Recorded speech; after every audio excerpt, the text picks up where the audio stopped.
મહંતો નિમ્યા. સંવત 1883માં પ્રબોધિની એકાદશીનો સમયો મહારાજે વરતાલ કર્યો.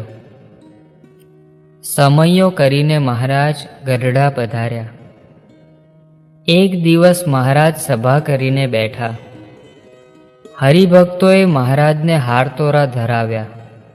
પછી મહારાજે સૌને શાંત પાડીને કહ્યું, આપણે જે મંદિરો કર્યા છે તે દરેક મંદિર માટે મહંત નીમવા જોઈએ.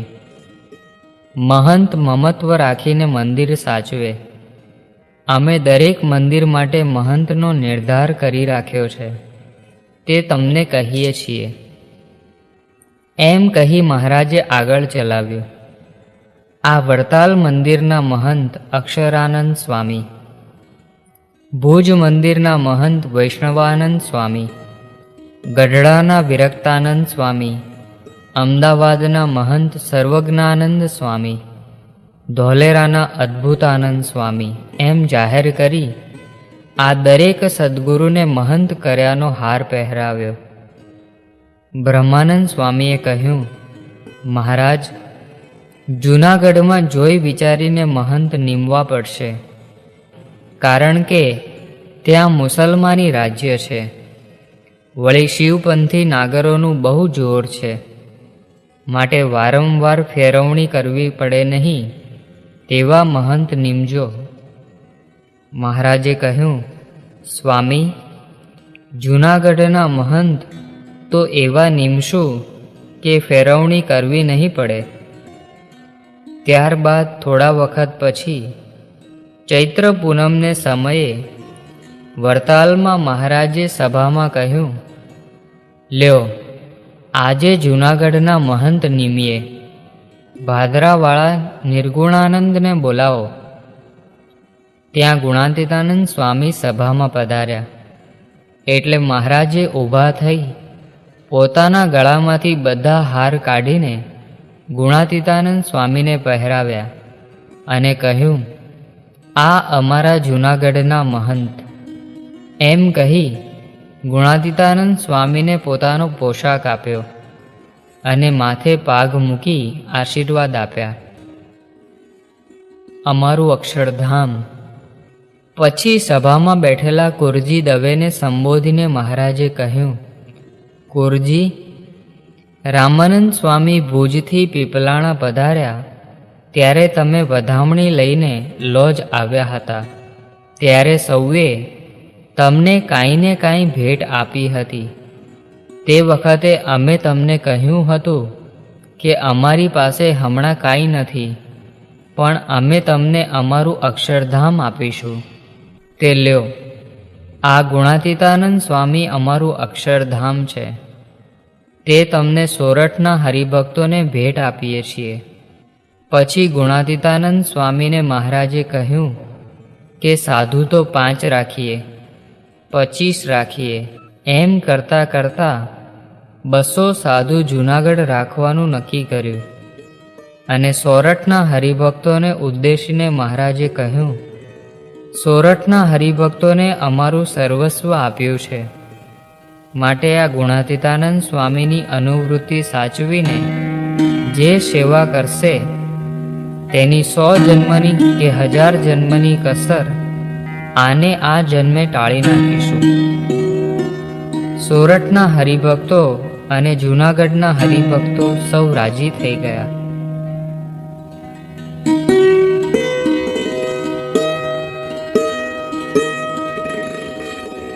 શિક્ષાપત્રી લોપવી નહીં. મહારાજ બરવાળા પધાર્યા. એક પ્રેમી ભક્તે મહારાજને પ્રેમથી આમંત્ર્યા અને પોતાનું ઘર સાંકડું હોવાથી મોટા ભાઈના ડેલામાં મહારાજને પૂરા વિશ્વાસથી પધરાવ્યા.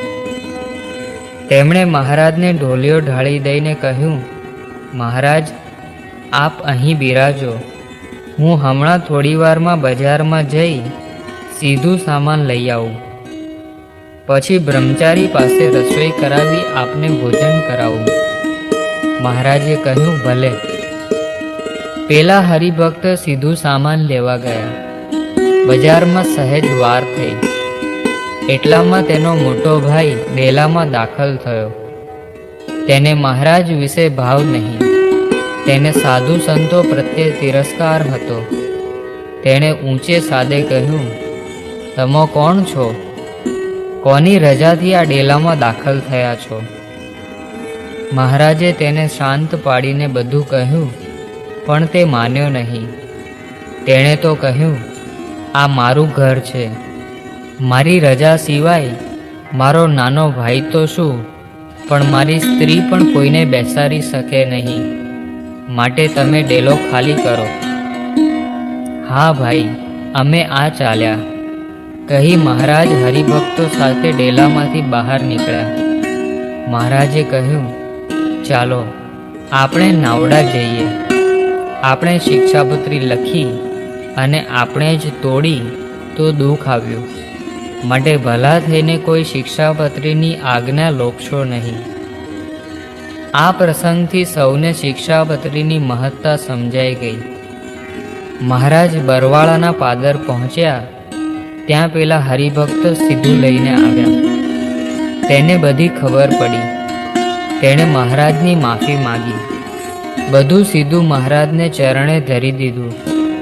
મહારાજે તેને ક્ષમા આપીને શિક્ષાપત્રી પાળવાની આજ્ઞા કરી અને નાવડાની વાટ લીધી. પ્રકરણ 27. સંતોને પગરખા પહેરાવ્યા. મહારાજ હરિનવમીનો સમયો કરવા વરતાલ જવા નીકળ્યા.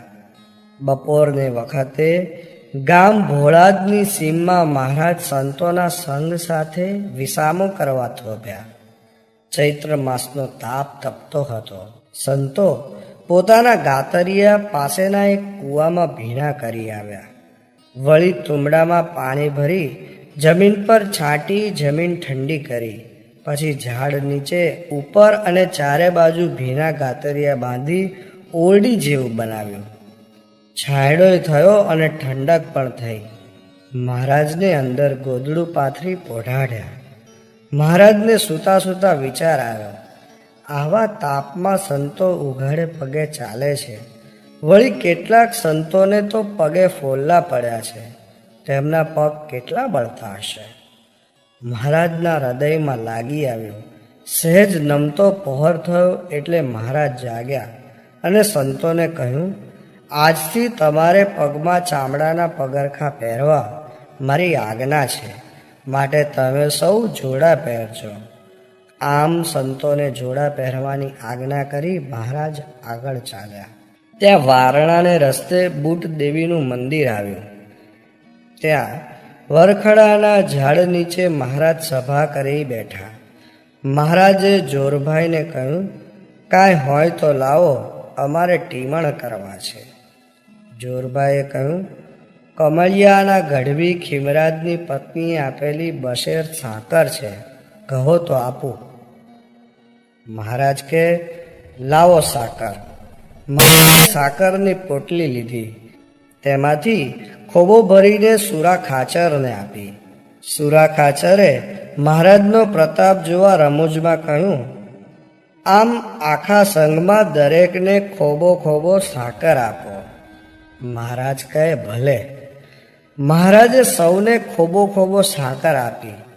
પોતે ખાધી તોય છેલ્લે હતી તેટલી બશેર જેટલી વધી.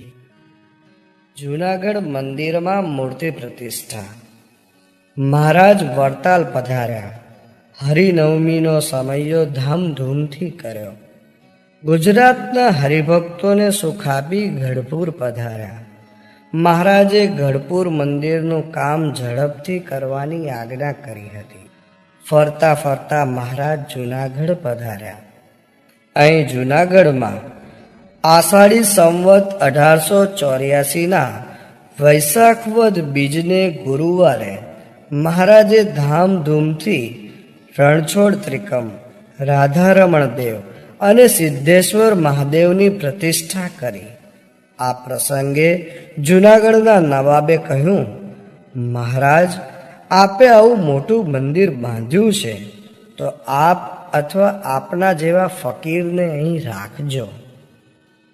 આના પ્રત્યુત્તરમાં મહારાજે કહ્યું, અમારું સ્વરૂપ આ સાધુ રૂપે અહીં રાખ્યું છે. આ સાધુ અમારા જેવા જ છે, માટે એમના દર્શન, સેવા, સમાગમ કરજો, એમ કહી ગુણાતીતાનંદ સ્વામી સામે નિર્દેશ કર્યો. સ્વામિનારાયણિયા. એક પછી એક મંદિરો તૈયાર થયા. મંદિરમાં સાધુઓને મહંતના હાથ નીચે મૂકવામાં આવ્યા. વરતાલ લક્ષ્મીનારાયણ દેવનું સ્થાન અને અમદાવાદ નરનારાયણ દેવનું સ્થાન. આમ દરેક મંદિરમાં પ્રમુખ મૂર્તિઓના જુદા જુદા નામ.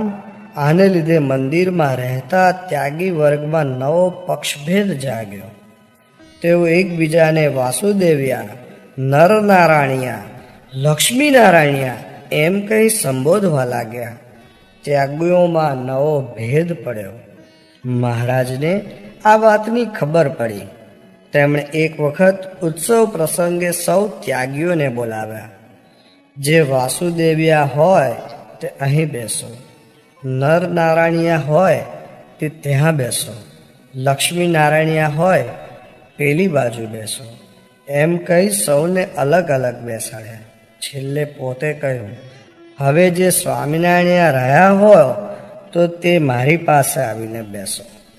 પક્ષભેદ અને પક્ષાભિમાન રાખનાર સૌ સાધુઓ શરમાઈ ગયા. તેમણે મહારાજની આગળ માફી માગી, પક્ષાભિમાન છોડી દીધું. પોતાની સર્વ પ્રકૃતિના લક્ષ્મ્ય મહારાજને જ રાખવા એવું તેમણે નક્કી કર્યું. ગઢડામાં મૂર્તિ પ્રતિષ્ઠા.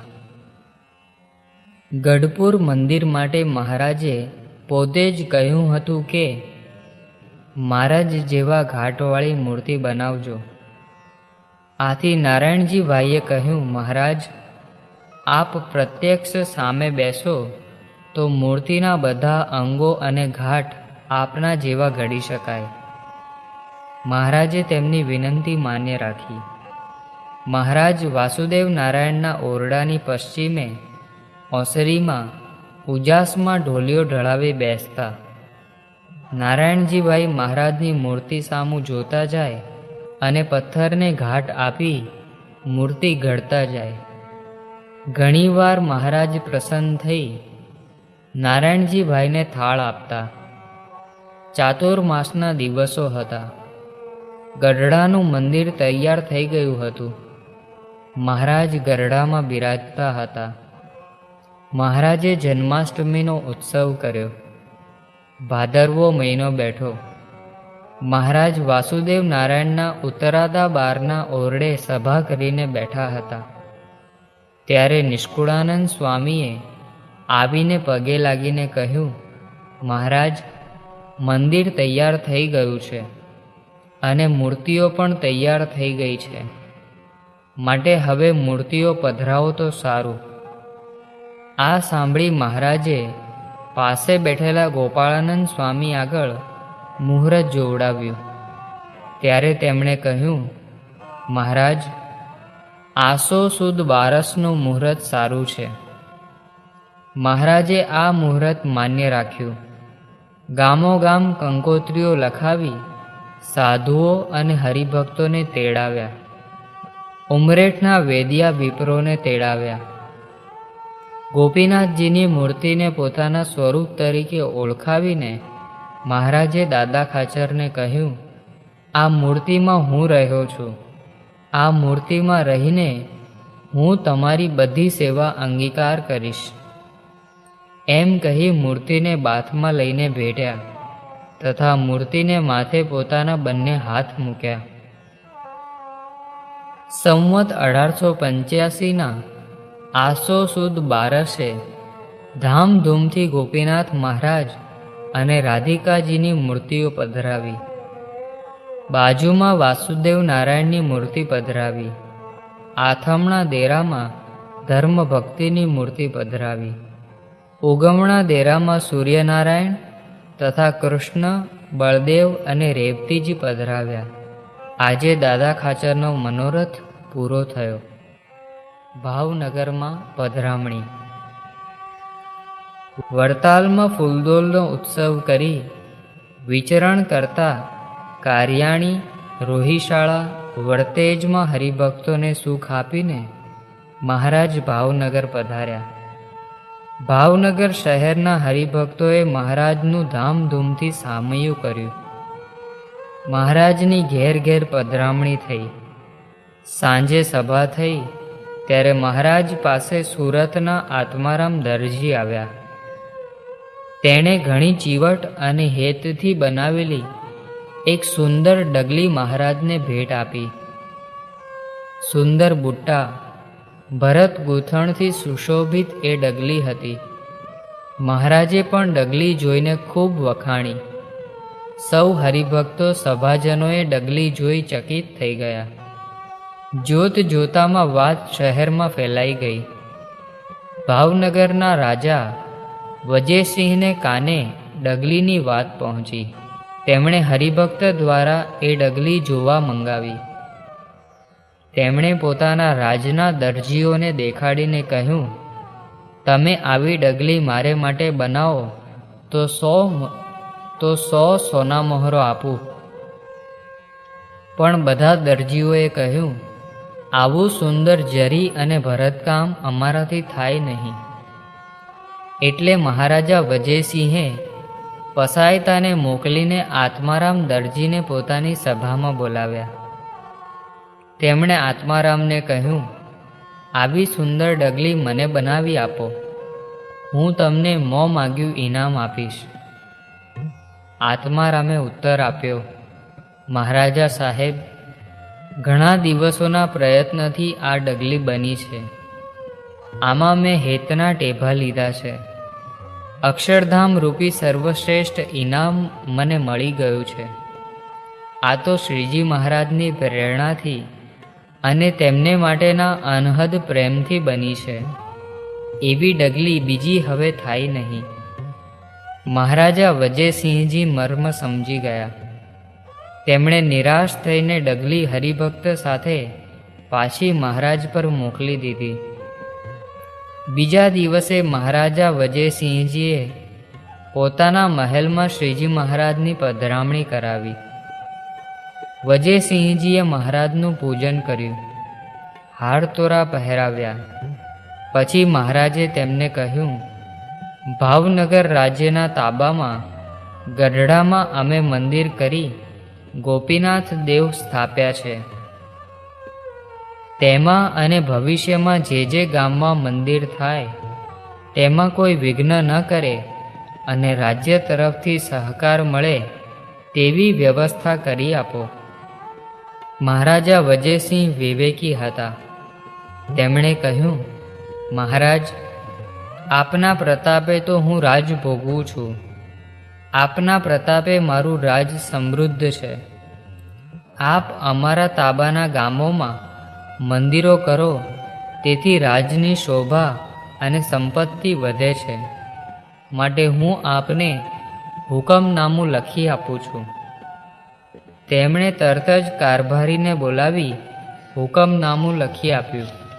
ભગવાન સ્વામિનારાયણ આપણા રાજ્યમાં જ્યાં જ્યાં મંદિરો કરે ત્યાં કોઈએ કાંઈ હરકત ન કરવી, વિઘ્ન ઊભું ન કરવું. સૌ પ્રજાજનોએ સહકાર આપવો. અમારું રાજ્ય પણ બનતી બધી જ મદદ કરશે. આવો હુકમ લખીને સહી સિક્કા કરીને મહારાજના ચરણોમાં મૂક્યો.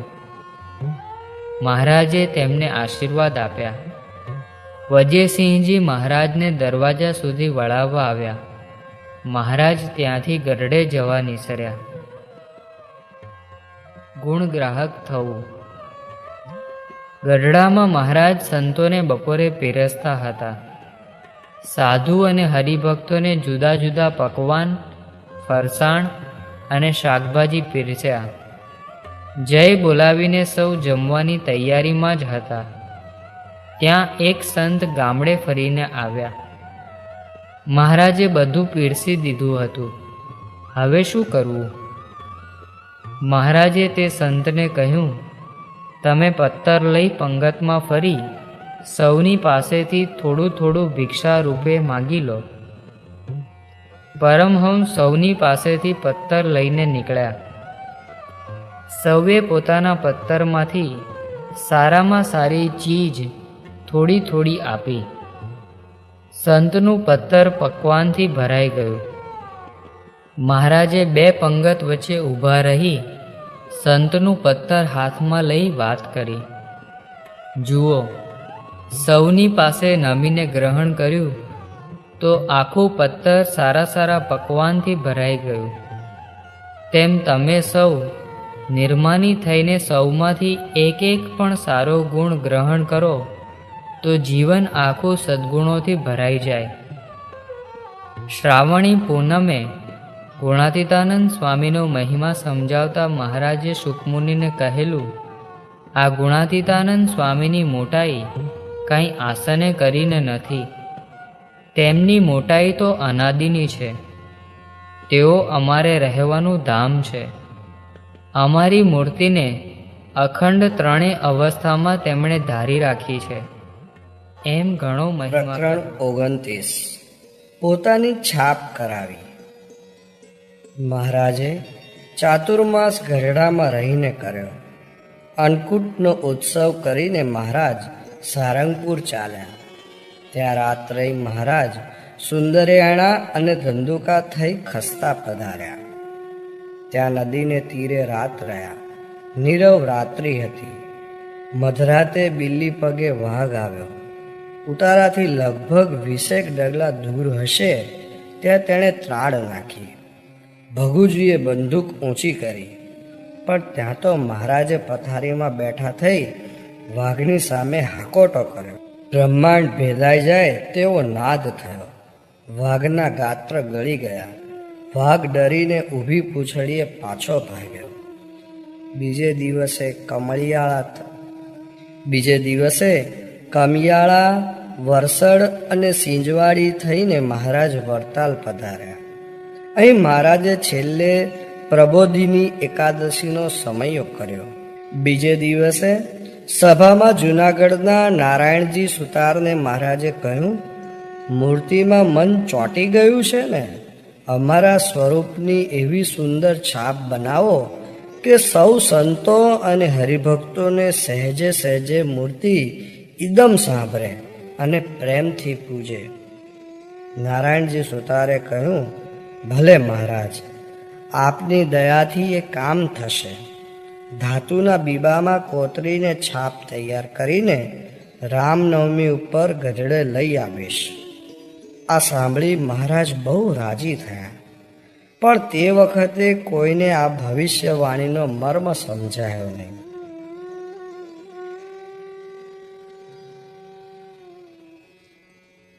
ગવર્નર માલ્કમ સાથે મુલાકાત. સંવત 1886ના પોષ સુદ બીજથી મહારાજે મંદવાડ ગ્રહણ કર્યો. દરેક વસ્તુમાંથી વૃત્તિ પાછી ખેંચી લીધી. મહારાજે ઉદાસી ગ્રહણ કરી. ખાવા પીવાનું ઓછું કરી નાખ્યું. શરીર સુકાતું ચાલ્યું. હરિભક્તોના મનમાં ચિંતા બેઠી.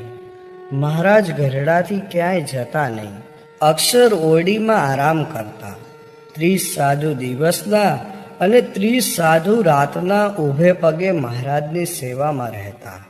ઉપરાંત ભગુજી, મૂળજી, સુરાખાચર વગેરે કેટલાય હરિભક્તો સેવામાં ખડે પગે રહેતા. તે વખતે ભારતમાં વાઇસરોય તરીકે વિલિયમ બેન્ટિક હોદ્દા ઉપર હતા. મુંબઈના ગવર્નર તરીકે સર જ્હોન માલ્કમ હતા. ગવર્નર જ્હોન માલ્કમ કાઠિયાવાડમાં આવવાના હતા. તેને બિશપ હેબર અને અંગ્રેજ અમલદારો દ્વારા મહારાજનો મહિમા જાણવા મળ્યો. તેને મહારાજે કરેલ ધર્મ સુધારણા અને સમાજ સુધારણાના કાર્યોની ઝાંખી થઈ. તેણે મહારાજને મળવાની ઈચ્છા પ્રદર્શિત કરી. મહા મહિનો હતો. ગવર્નરના સેક્રેટરીએ મહારાજ પર પત્ર લખી જણાવ્યું કે નામદાર ગવર્નર સર જ્હોન માલ્કમ આપને મળવા આતુર છે. મહારાજની તબિયત નાદુરસ્ત હતી. તેથી મહાવત 13 પત્રનો ઉત્તર લખી મોકલ્યો કે હાલ તુરત મળવાનું શક્ય નથી. ગવર્નરના સેક્રેટરી થોમસ વિલિયમ્સને મહારાજના પત્રનો જવાબ આપ્યો અને મહારાજની તબિયત સારી થઈ જાય તેવી આશા વ્યક્ત કરી. ફાગણ મહિનો બેઠો. કાઠિયાવાડના કામચલાઉ પોલિટિકલ એજન્ટ બ્લેન સાહેબે ફાગણ સુદ બીજને દિવસે મહારાજને નિમંત્રણ આપતો પત્ર લખ્યો. તેમાં લખ્યું કે ગવર્નર સાહેબ તેમના કાફલા સાથે કાઠિયાવાડમાં આવ્યા છે. તેમની ઈચ્છા છે કે આપને રાજકોટમાં મળી શકાય તો અવશ્ય મળવું. આપનાથી આવી શકાશે કે કેમ તે કૃપા કરી જણાવશો. મહારાજે ગવર્નર સાહેબ અને બ્લેન સાહેબનો ભાવ જોઈ મંદવાડ બાજુએ મૂકી દીધો. યોગ શક્તિ ધારણ કરી મહારાજ સાજા થયા. મહારાજે પત્ર લાવનાર ખેપિયાને હા પાડી. ત્રીજને દિવસે મહારાજ મેનામાં બેસી ગઢડેથી સંતો તથા હરિભક્તોનો સંગ લઈને રાજકોટ જવા નીકળ્યા. સંવત 1886ના ફાગણ સુદ 5મે સવારે દિવાન રોડ પર પોલિટિકલ એજન્ટના બંગલે રાજકોટમાં શ્રીજી મહારાજ અને ગવર્નર જ્હોન માલ્કમની મુલાકાત થઈ. ધર્મસત્તા અને રાજસત્તાનું મિલન થયું. ગવર્નર માલ્કમ સાહેબ, તેમના secretary Thomas Williamson, political agent Blane સાહેબ અને બીજા 3 અમલદારો શ્રીજી મહારાજને મળ્યા.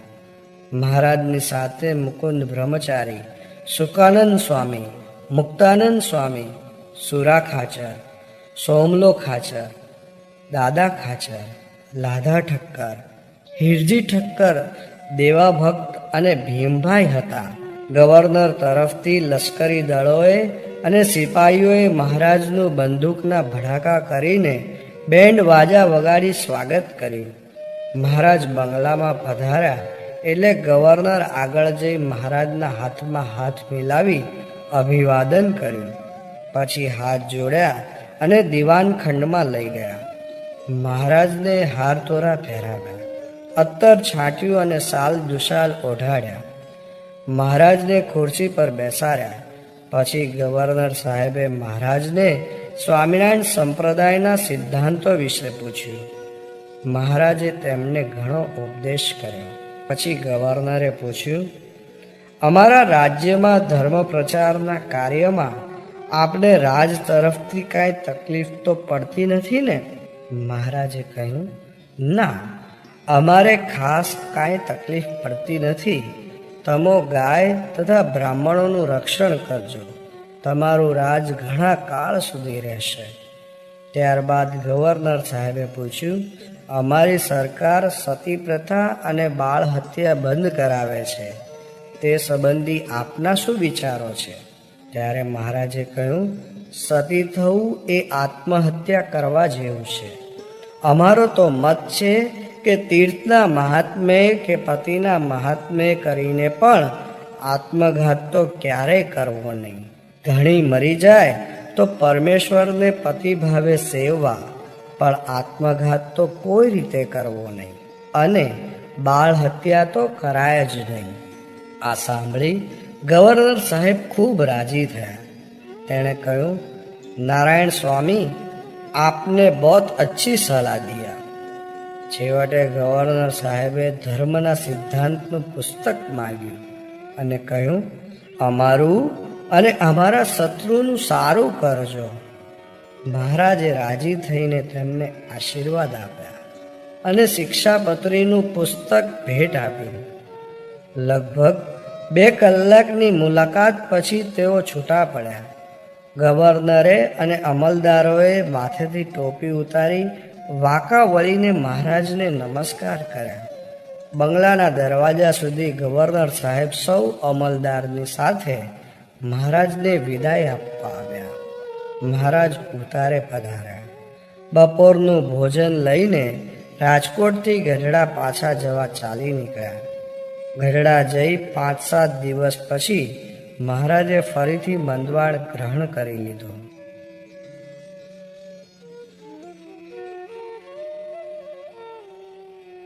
છેલ્લો મંદવાડ. ફાગણ સુદ પૂનમ ગઈ. મહારાજ વરતાલ હુતાશનીના સમૈયા પર ગયા નહીં. હરિભક્તોને મહારાજ વગર સમૈયામાં આનંદ આવ્યો નહીં. સંતો તથા હરિભક્તો સમૈયા પછી વિખરાઈ જવાને બદલે ગઢડે મહારાજને દર્શને ગયા. મહારાજે સૌને બોલાવ્યા. મુકુદાનંદ વર્ણીને મોકલીને રામપ્રતાપભાઈ, મુક્તાનંદ સ્વામી, ગોપાળાનંદ સ્વામી, બ્રહ્માનંદ સ્વામી, નિત્યાનંદ સ્વામી, સુકાનંદ સ્વામી, નિષ્કુળાનંદ સ્વામી, આનંદાનંદ સ્વામી, પરમ ચૈત્યાનંદ સ્વામી, ભાયાત્માનંદ સ્વામી વગેરે સંતોને બોલાવ્યા. અખંડાનંદ, વાસુદેવાનંદ, વૈષ્ણવાનંદ વગેરે બ્રહ્મચારીઓને બોલાવ્યા. ભવુજી, મૂળજી, રતનજી, મિયાજી વગેરે પાર્ષદોને બોલાવ્યા. દાદા ખાચર, સુરા ખાચર, સોમલા ખાચર, જીવા ખાચર વગેરે રાજાઓને બોલાવ્યા. દીનાનાથ ભટ્ટ, મયારામ ભટ્ટ, બેચર ભટ્ટ, તુલસી દવે, પ્રાગજી દવે વગેરે બ્રાહ્મણોને બોલાવ્યા. લાધા ઠક્કર, હીરજી ઠક્કર, પૂજા શેઠ, ઠક્કરજી, લવજી શેઠ, ભગા શેઠ, મૂળજી શેઠ વગેરે શેઠિયાઓને બોલાવ્યા. જીવુબા, લાડુબા, રાજબા વગેરે બાઈ ભક્તોને બોલાવ્યા. સમગ્ર સભા ભરાઈને બેઠી.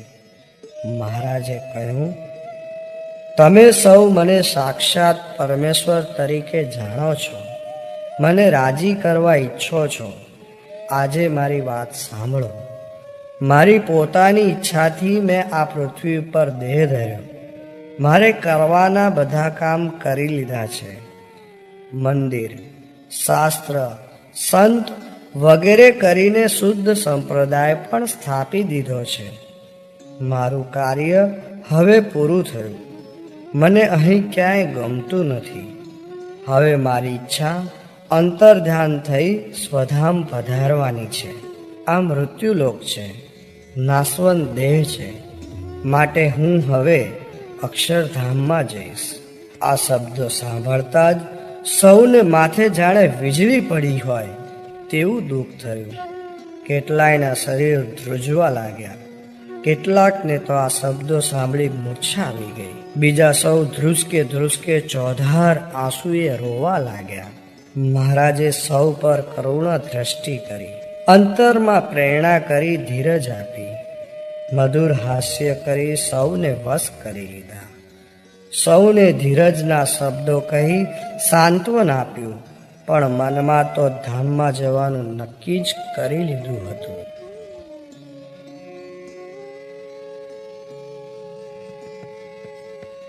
પ્રતિજ્ઞા લેવરાવી. મહારાજે હવે ધામમાં જવાનો સંકલ્પ દ્રઢ કરી લીધો હતો. તે કાંઈ ખાય પીએ નહીં. કોઈ વાર બાજરાની રાબ અથવા ખીચડી કે રોટલો ગ્રહણ કરે. વનમાંથી આવ્યા તે વખતે હતું તેવું શરીર સુકાઈ ગયું હતું. ભાયાત્માનંદ સ્વામી મહારાજ પાસે આવ્યા. ભાયાત્માનંદ સ્વામીએ મહારાજને કહ્યું, આ મરવાનો શો ઢોંગ કર્યો છે? ખાઈ પીને આનંદ કરો અને અમને આનંદ આપો. જો તમો ધામમાં જશો તો અમે તમારી પછવાડે મરીશું. જેમ થોડા વર્ષો પહેલા પિતાંબર નામના એક બ્રાહ્મણ ગુરુએ દેહ મૂક્યો ત્યારે તેના 27 શિષ્યો તેમની પાછળ ચિતા ઉપર ચડીને બળી મુવાતા. તેવી રીતે અમે મરીશું. તમારી પાછળ લોહીની નદીઓ ચાલશે, માટે ધામમાં જવાનો સંકલ્પ મૂકી દો. ત્યારે મહારાજે કહ્યું, જો હું સર્વોપરી ભગવાન હોઈશ તો કોઈની નસકોરી ફૂટવા નહીં દઉં. આયુષ્ય આવી રહ્યું હશે તે પણ આવરદા વધારીને જીવાડીશ. મહારાજે થોડી વાર અટકીને કહ્યું, મારી પછવાડે કોઈએ મરવું નહીં. ઝેર ખાઈને, ગળે ટૂંપો ખાઈને કે કોઈ પણ પ્રકારે આત્મઘાત ન કરવો. જે આત્મઘાત કરશે તે મારું ધામ નહીં પામે અને ગુરુદ્રોહી અને વચનદ્રોહી કહેવાશે. જેણે જેણે મરવાનો સંકલ્પ કર્યો હોય તે સૌ મારા પગ પકડીને પ્રતિજ્ઞા લો કે અમે તમારી પછવાડે મરીશું નહીં. આમ કહી બધા સંત હરિભક્તોને પોતાના પગે હાથ લગાડી પ્રતિજ્ઞા લેવડાવી. એક દિવસ સાંજે ગઢડા મંદિરમાં સુખસૈયામાં આવીને મહારાજ બિરાજ્યા. મોટા સંતો તથા હરિભક્તોને બોલાવીને પાસે બેસાડ્યા. સૌ સંતો તથા હરિભક્તોને સદગુરુ ગોપાળાનંદ સ્વામીની આજ્ઞામાં રહેવાનો આદેશ આપ્યો. સમગ્ર સત્સંગની ખબર રાખવાની તેમને આજ્ઞા કરી. સૌને વર્ષો વર્ષ 1 માસ જૂનાગઢ રહી ગુણાતીતાનંદ સ્વામીનો સમાગમ કરવાની પણ ખાસ આજ્ઞા કરી. પછી મહારાજે કહ્યું, અમે બાંધેલ મંદિરોમાં ધર્મ, ભક્તિ અને હરિકૃષ્ણની મૂર્તિઓ પધરાવજો. સુરત, ધોળકા, ખંભાત, મૂળી વગેરે શહેરોમાં મંદિર બાંધી પધરાવવા. સુરત, ધોળકા, ખંભાત, મૂળી વગેરે શહેરોમાં મંદિર બાંધી પધરાવવા માટે અમે મૂર્તિઓ આપી છે. તો ત્યાં સારા મંદિરો બાંધી મૂર્તિઓ પધરાવજો. મંદિરો બાંધવાના કામમાં નિત્યાનંદ સ્વામી અને બ્રહ્માનંદ સ્વામી તમે મદદ કરજો. સૌ સાધુઓ અને હરિભક્તો સદગુરુ ગોપાળાનંદ સ્વામીની આજ્ઞામાં રહેજો. એમ આજ્ઞા કરી મહારાજ અક્ષર ઓડીએ આવી પહોંચી ગયા. મહારાજનો મંદવાડ વધતો જતો હતો. દેહની સ્થિતિ કથળતી હતી. યોગ ઐશ્વર્યથી જ ક્રિયા કરતા હતા. મહારાજે બ્રહ્માનંદ સ્વામીને બોલાવીને કહ્યું, તમે જૂનાગઢ જાઓ. ભાદરાવાળા નિર્ગુણાનંદને અહીં મોકલો. બ્રહ્માનંદ સ્વામી સંકેત સમજી ગયા, પણ મહારાજની આજ્ઞા એટલે શું થાય? ગયા વિના છૂટકો નહોતો. જોડના સાધુઓને લઈને નીકળ્યા. તેમણે ભારે હૈયે સાધુઓને કહ્યું, મહારાજના ધરાઈને દર્શન કરી લો, ફરી નહીં થાય. સાધુએ દર્શન કરી લીધા. તેઓ થોડે દૂર ગયા. ત્યાં હરણિયા આડા ઉતર્યા, અપશુકન થયા. હૈયું હાથ ન રહ્યું. તેમણે કહ્યું, મહારાજ નક્કી દેહ મૂકી દેશે. મારા પગ પાછા પડે છે. જેને ફરી દર્શન કરવા હોય તે કરી આવો. મારે તો આજ્ઞા છે તે જઈશ. જેને રોકાવું હોય તે રોકાઈ પણ જજો. જોડના કેટલાક સાધુઓ ફરીથી દર્શન કરી પાછા આવ્યા. બ્રહ્માનંદ સ્વામી ખિન્ન હૃદયે આગળ ચાલ્યા. ચાલતા ચાલતા ચોથને દિવસે સવારે બ્રહ્માનંદ સ્વામી જૂનાગઢ પહોંચ્યા.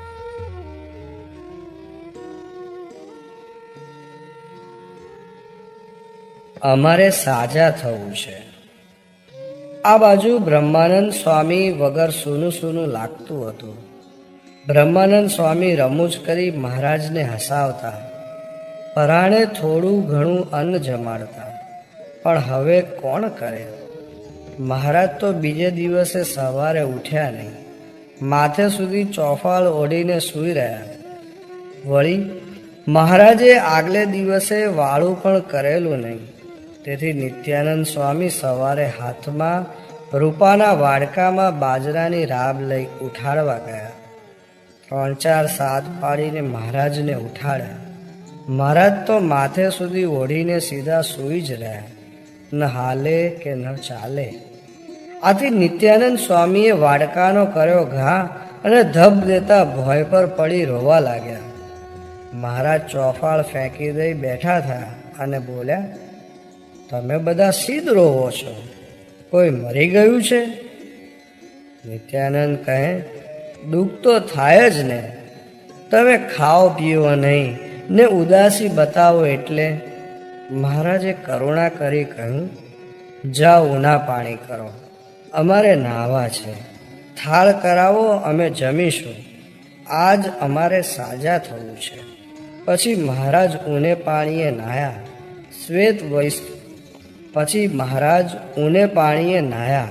શ્વેત વસ્ત્રો ધારણ કર્યા. મુખ પર પ્રસન્નતા બતાવી. બાળ બ્રહ્મચારી થાળ લાવ્યા તે જમ્યા.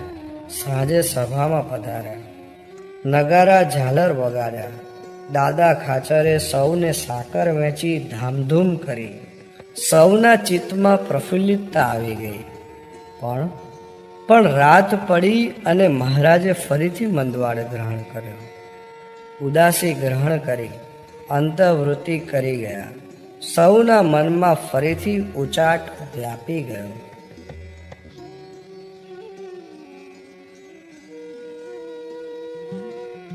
કાકાભાઈને દર્શન.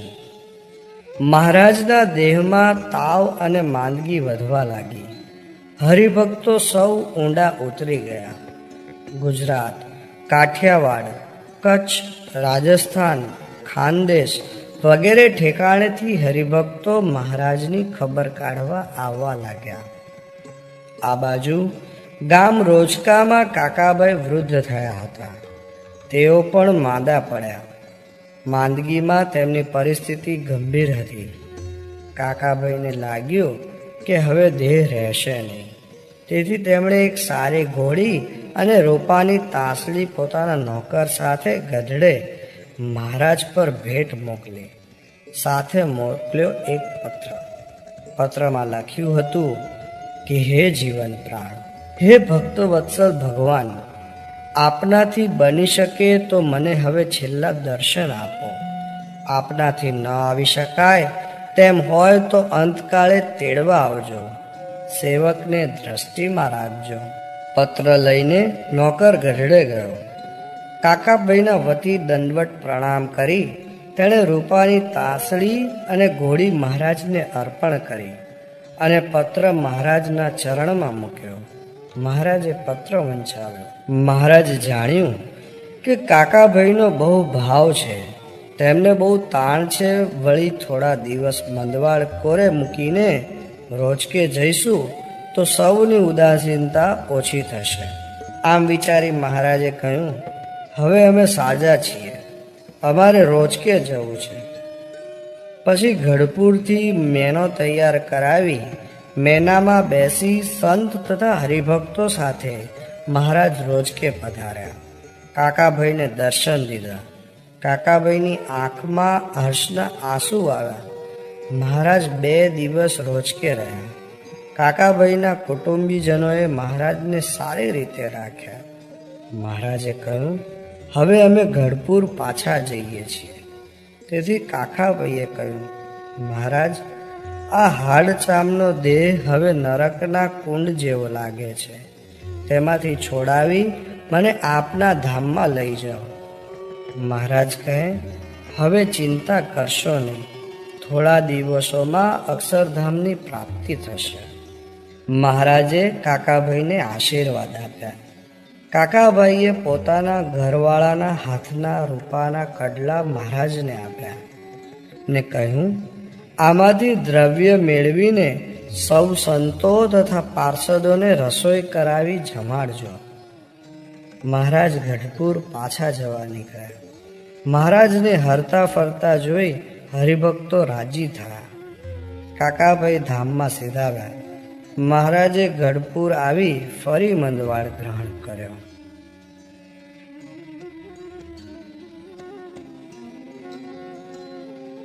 મીઠા વાલા કેમ વિસરું. જેઠ સુદ ચોથનો દિવસ હતો. ગુણાતીતાનંદ સ્વામી જૂનાગઢ મંદિરમાં પ્રદક્ષિણા ફરતા હતા. ત્યાં શિખરનો એક ભાગ તૂટીને પગ પાસે પડ્યો. અપશુકન થયા. તેમને મનમાં અમંગળ થશે તેની ખાતરી થઈ. ત્યાં તો ભારે હૃદયે બ્રહ્માનંદ સ્વામી મંદિરમાં પ્રવેશ્યા. તેમણે ગુણાતીતાનંદ સ્વામીને મહારાજના સર્વ સમાચાર કહ્યા અને કહ્યું, આપ હમણાં જ ગઢડે જાઓ. મહારાજે આપને બોલાવ્યા છે. મહારાજ આપની રાહ જુએ છે. તરત જ સભા મંડપની ખીટીએથી જોડી લઈ જોડિયા સાધુ સાથે ગુણાતીતાનંદ સ્વામી ચાલી નીકળ્યા. પવન વેગે ચાલવા માંડ્યું. એક દિવસમાં 40 ગાઉ ચાલ્યા. એમ ચાલતા ચાલતા જેઠ સુદ છઠની સવારે ગઢડે પહોંચી ગયા. ગુણાતીતાનંદ સ્વામી સીધા જ અક્ષર ઓરડીએ ગયા. સુરા ખાચરે અંદર જઈ મહારાજને ખબર આપ્યા કે ગુણાતીતાનંદ સ્વામી આવ્યા છે. આ સાંભળી મહારાજ તરત જ ઢોલિયા પર બેઠા થઈ ગયા અને બોલ્યા, સ્વામી આવ્યા? તેમને અહીં બોલાવો. સુરા ખાચરે ગુણાતીતાન સ્વામીને અંદર મોકલ્યા. સ્વામી દંડવત કરી મહારાજને પગે લાગ્યા. મહારાજ તેમને બેઠા બેઠા ભેટ્યા. પછી સ્વામી મહારાજના ઈશારાથી પગ આગળ પલંગની પાંગતે બેસી ગયા. મહારાજ સ્વામી સામું પ્રેમ દ્રષ્ટિથી જોઈ રહ્યા. પછી થોડી વારે બોલ્યા, મીઠા વાલા કેમ વિસરું, મારું તમથી બાંધેલ તન હો. તરસ્યાને જેમ પાણીડું વાલું, ભૂખ્યાને ભોજન હો. પછી મહારાજ આરામ કરે એ વિચારે સ્વામીએ રજા લીધી. મહારાજ માથે સુધી ઓઢીને પોઢી ગયા. હવે મહારાજ રોજ શીરાપુરીના થાળમાંથી થોડું જમતા અને બાકીનું ગુણાતીત સ્વામીને આપી દેતા. સૌને થોડી શાંતિ વળી. સ્વધામ ગમન. સંવત 1886ના જેઠ સુદ દસમને બુધવારનો દિવસ ઉગ્યો. મહારાજ ઉઠ્યા. મુકુંદ વર્ણીએ સ્નાન કરાવ્યું. પછી સૌના આગ્રહથી મહારાજ થોડું જમ્યા. અક્ષર ઓરડીની બહાર આવી સૌને દર્શન દીધા. ગાયો સોના મોરહોના દાન દીધા. પછી મહારાજ પાછા અક્ષર ઓરડીમાં આરામ કરવા ગયા. મહારાજે પહેલા ગોપાળન સ્વામીને બોલાવ્યા. પોતાની આ લોકમાંથી પાછા જવાની મરજી જણાવી. પછી ગુણાતીતાન સ્વામીને બોલાવ્યા. તેમની સાથે પણ એકાંત કરીને પછી કહ્યું, સ્વામી, અમારે હવે આ લોકમાં રહેવા વિચાર નથી, પરંતુ તમે અમારા સ્વરૂપનો પૂરેપૂરો મહિમા ફેલાવજો. અવતારીનો ભેદ સૌને સમજાવજો. સૌ સત્સંગીઓને સુખ આપજો અને અવલૌકિક આનંદ કરાવજો. સોરઠ દેશના હરિભક્તોને અમારી મૂર્તિનું સુખ મળ્યું નથી, તે હવે તમ દ્વારા આપીશું. આટલું કહી મહારાજ અંતર્વૃત્તિ કરી ગયા. આરામ કરવાની ઈચ્છા દર્શાવી. મધ્યાહન થયું. મહારાજે દર્ભનું આસન મંગાવ્યું. મુકુંદ વર્ણી લઈ આવ્યા. તેના પર સ્વસ્તિક આસન વાળીને મહારાજ સ્વરૂપનું ધ્યાન કરવા બેઠા. અંતર્વૃત્તિ કરી સ્વતંત્ર થકા દેહનો એકાએક ત્યાગ કરી ગયા. સૌ સંતો તથા હરિભક્તોને મહારાજ ધામમાં ગયાના ખબર મળ્યા. જાણે વીજળી માથેથી પડી હોય તેમ સૌને લાગ્યું. બાય ભાઈ સંતો સૌ આક્રંદ કરવા લાગ્યા. કેમે કોઈ શાંત રહે નહીં. ત્યારે ગોપાળન સ્વામીએ સૌને ધીરજ આપી. પછી સૌ સંતો તથા હરિભક્તોએ ઉન્મત્ત ગંગાના જળથી મહારાજને સ્નાન કરાવ્યું. ધોળું પિતાંબર, ધોળા વાઘો, ધોળો સેલું અને ધોળી પાઘો પહેરાવી ઘરેણાં અને પુષ્પના હાર પહેરાવ્યા. સૌએ આરતી ઉતારી. કેસર ચંદનનું તિલક કરી મધ્ય કુમકુમનો ચાંદલો કર્યો. પછી સુંદર વિમાનમાં મહારાજને પધરાવી અબીલ, ગુલાલ, પુષ્પ, રૂપિયા, નાણું વગેરે ઉડાડતા ધુન્ય ભજન કરતા મહારાજની પાલખી લક્ષ્મી માળીમાં હાલ જ્યાં મંદિર છે ત્યાં સૌ લઈ આવ્યા.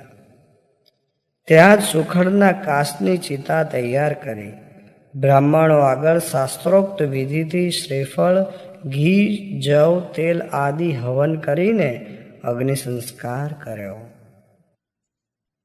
હું તો તમારામાં અખંડ રહ્યો છું.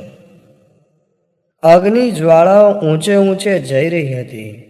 સૌના અંતરમાં ખાલીપણું વર્તાતું હતું. સૌ શૂન્ય મનસ્ક થઈ ગયા હતા. દાદા ખાચરને મનમાં થવા લાગ્યું, હવે નિત્ય નવું સુખ કોણ આપશે? આ વિચાર આવતા જ તેઓ ધ્રુસકે ધ્રુસકે રોવા લાગ્યા. સૌએ સમજાવ્યા પણ છાણા રહ્યા નહીં. પછી ગોપાળાનંદ સ્વામીએ ધીરજ આપતા કહ્યું, તમે ધીરજ નહીં રાખો તો કોઈને ધીરજ નહીં રહે. માટે તમે બેઠકે જાઓ. જ્યાં મહારાજ બેસતા ત્યાં જઈ બેસો. દાદા ખાચર બેઠકે ગયા, પણ ત્યાં તો ચમત્કાર. તેમણે મહારાજને સભા કરીને બેઠેલા જોયા. ગળામાં ગુલાબનો હાર અને મહારાજ સભા મધ્યે વાતો કરે એવા દર્શન થયા. મહારાજે દાદા ખાચરને ધીરજ દેતા કહ્યું, રૂવો છો શા માટે? હું દર્શન આપીશ. એમ કહી પોતાના કોટમાંથી ગુલાબનો હાર દાદા ખાચરને આપ્યો. વિધિ પૂરો થયો. સાંજ પડી. અંધકારના ઓળા ઉતરતા હતા. લક્ષ્મીવાડીમાં ગુણાતીતાનંદ સ્વામી દિશાએ જઈને એક હાથમાં તુંબડી લઈને પાછા આવતા હતા. પાણીના ધોરિયા આગળ લીલી ધ્રો જોઈ ને તેમને વિચાર આવ્યો, આ ધ્રોનું જીવન જળ છે, તેથી તે લીલીછમ પ્રફુલ્લિત છે, પણ આપણું જીવન તો મહારાજ હતા, તે તો હવે ગયા. આટલા વિચાર માત્રથી તેમને મૂર્છા આવી. તેઓ બેભાન થઈ પડી ગયા. તુંબડી દૂર જઈ પડી. તરત જ મહારાજ દિવ્ય સ્વરૂપે પધાર્યા. સ્વામીનો હાથ ઝાલી જાગૃત કર્યા. સ્વામીને ઊભા કર્યા અને મહારાજ બોલ્યા, આ શું? હું ક્યાં ગયો છું? હું તો તમારામાં અખંડ રહ્યો છું. એમ 3 વખત કહ્યું અને પોતાના પ્રગટપણાનો મર્મ કહી મહારાજ આષાઢી સંવત 1837 ચૈત સુદ નોમથી આષાઢી સંવત 1849 અષાઢ સુદ દસમ ધર્મ ભક્તિને ઘેર છપૈયા અયોધ્યામાં રહ્યા. 11 વર્ષ 3 માસ સંવત 1849 અષાઢ સુદ દસમથી આષાઢી સંવત 1856 શ્રાવણ વદ છઠ તપશ્ચર્યા અને વન વિચરણ કર્યું. 7 વર્ષ 1 માસ સંવત 1856 શ્રાવણ વદ છઠથી આષાઢી સંવત 1857 જેઠ વદ 12 સુધી લોજમાં મુક્તાનંદ સ્વામી પાસે રહ્યા. 10 માસ સંવત 1857 જેઠ વદ 12 થી આષાઢી સંવત 1858 માગસર સુદ 13 રામાનંદ સ્વામી પાસે રહ્યા. 1 વર્ષ 5 માસ સંવત 1858 માગસર સુદ 13 થી આષાઢી સંવત 1886 જેઠ સુદ દસમ સત્સંગમાં વિચરી સંપ્રદાય સ્થાપ્યો. 28 વર્ષ 2 માસ અને 27 દિવસ